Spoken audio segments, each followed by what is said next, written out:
When someone tells you what they're going to do, believe it.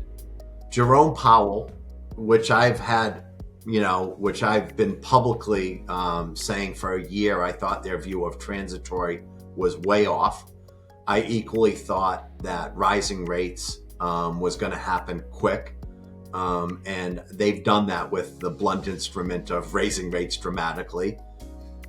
And when someone tells you they're going to raise rates and they're more nervous of inflation than they are maybe right away jobs or recession, you should believe them. And I think it's not surprising. I've been on TV nonstop saying I don't think we're going into a recession, and I think inflation is long tail.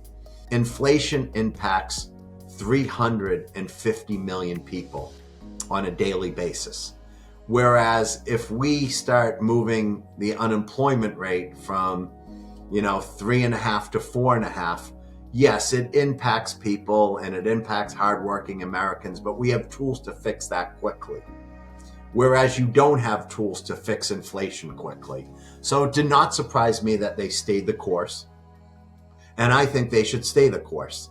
If you look at the recent, jobs report that came out, if you look at the recent consumer price index that came out, we're still in a hot labor market. And there's a lot of people concerned on, but look at these layoffs happening in the tech industry. If you look at all these layoffs in the tech industry, let's just say the tech industry employs about 10 million people, even though our labor force is north of 160 million. Okay, so yes, they maybe, every day it's 10,000 here and 15,000 here. It maybe adds up to a total of 250,000. I mean, in the last 2 months, we've had 750,000 of job gains. So I just think when you look at the overall labor market, you can't always look at headline news. You have to look at the data. And the data the Fed is seeing is that inflation is still hot. I think that what they need to do is level set this again. We haven't had inflation, for decades.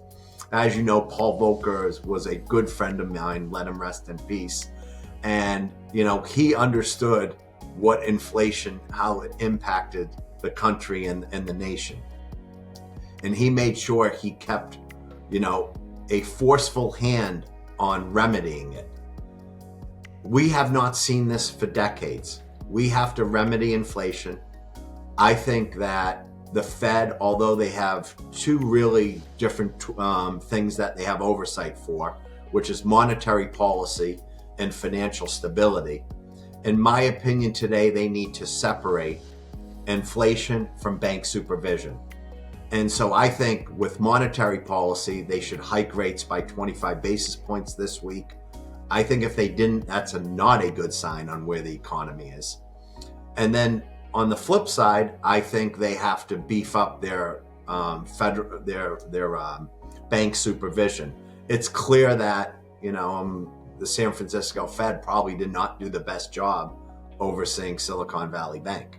And I actually think the CEO of the Silicon Valley Bank may have been on the regional board at the San Fran Fed. So that's something they're going to look at.